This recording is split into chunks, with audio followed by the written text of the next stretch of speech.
Vagy. Jó napot! Ebben a videóban a Renault személygépjárművek elektromos kézifékkötelének a cseréjét fogjuk bemutatni. Előttünk van egy Renault Grand Scenic típusú személygépjárműnek az elektromos kézifékkötele.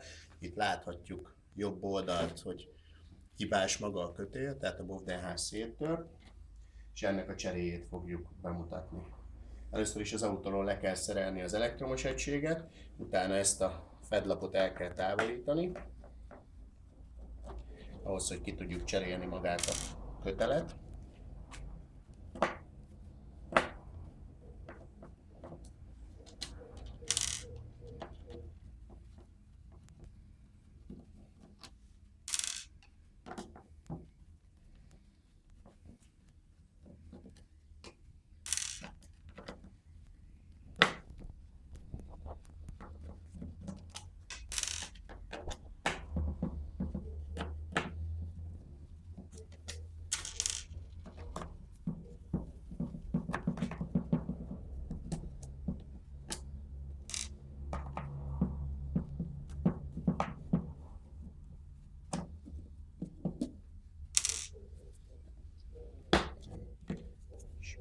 Miután eltávolítottuk a fedlapot,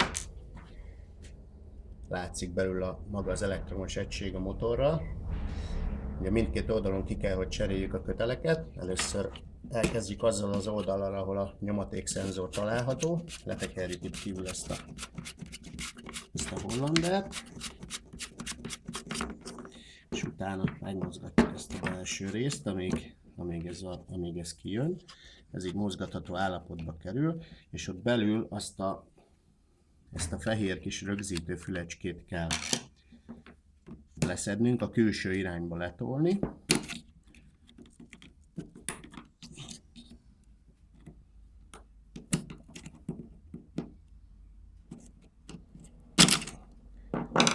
És utána az alatta lévő fülecskét ki lehet akasztani, és akkor szabaddá válik maga a kötél.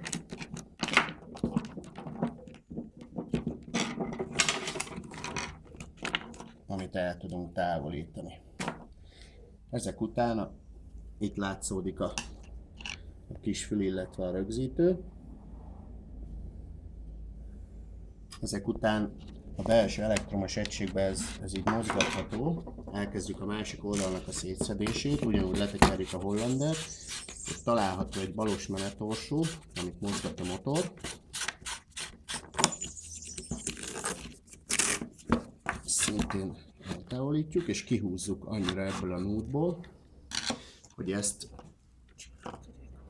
amin van egy ilyen csillagkerék, hogy ezt kitekerve el tudjuk távolítani a másik oldali bovdent is.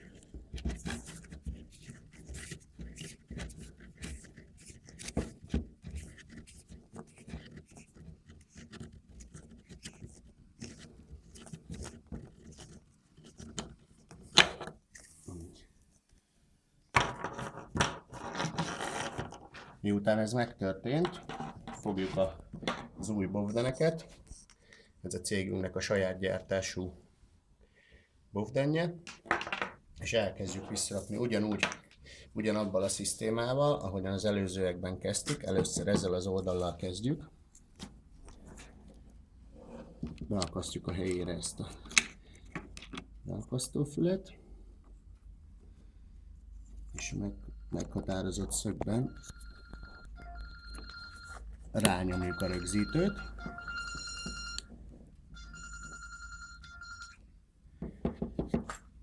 És utána a helyére rögzítjük a rögzítőnőket és a hollanderrel.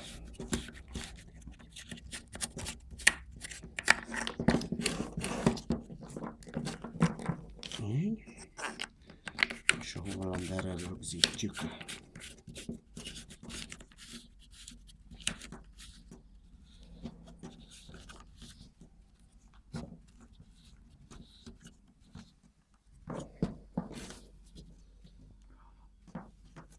Így.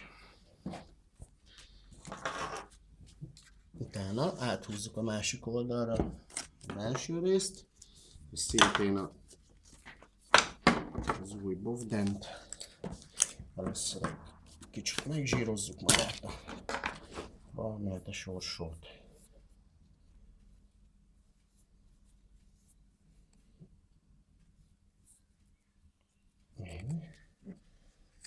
És akkor a mélyre illesztve.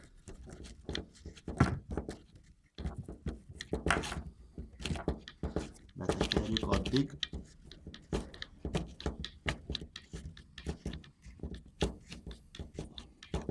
hogy a négyszög alakú végződést a núdba be tudjuk illeszteni. Még egy kicsit.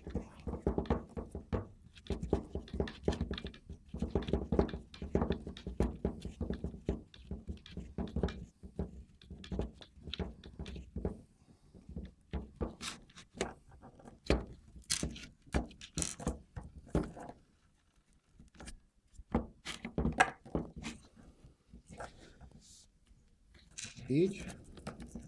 Igazából amikor már idáig beértünk, akkor már abba hagyhatjuk a tekerést. A lényeg az, hogy túlzottan ne tekerjük be, mivel akkor összeszorul a bovden, és a kerékkúsnál nehéz lesz beakasztani.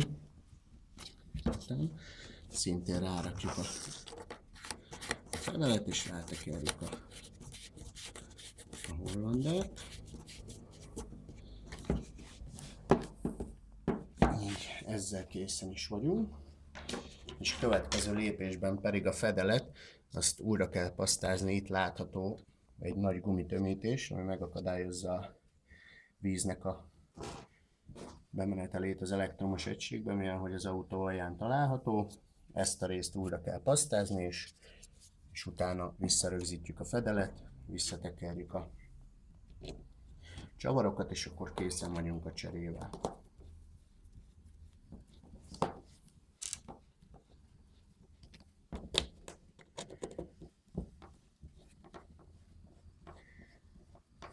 Ezek az elektromos kézifékek többfajta Renault modellen találhatók. Minden Renault modellhez gyártjuk ezeket az elektromos kézifékköteleket, amelyeket honlapunkon megtalálnak, és meg is vásárolható webáruházunkban.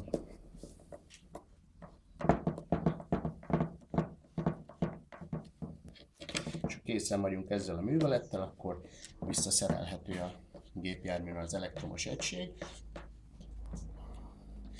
Ami még fontos dolog, hogy ezután csak akkor próbáljuk az elektromos egységet, amikor már a keréknél bekötöttük a végeket, mivel nyomatékszenzoros működésű, ezáltal csak úgy lehet próbálni, hogyha van ellenállás a kerekeknél. És itt láthatók tőlem jobbra az általunk készített elektromos kézifékkötenek. Renault Grand Scenic 2-es, Laguna 2-es, Laguna 3-as, Renault Versatis és Renault Espace 4-es modellekhez, illetve kompatibilis még ugyanez az egység a Ford Focus C-Max modelljével.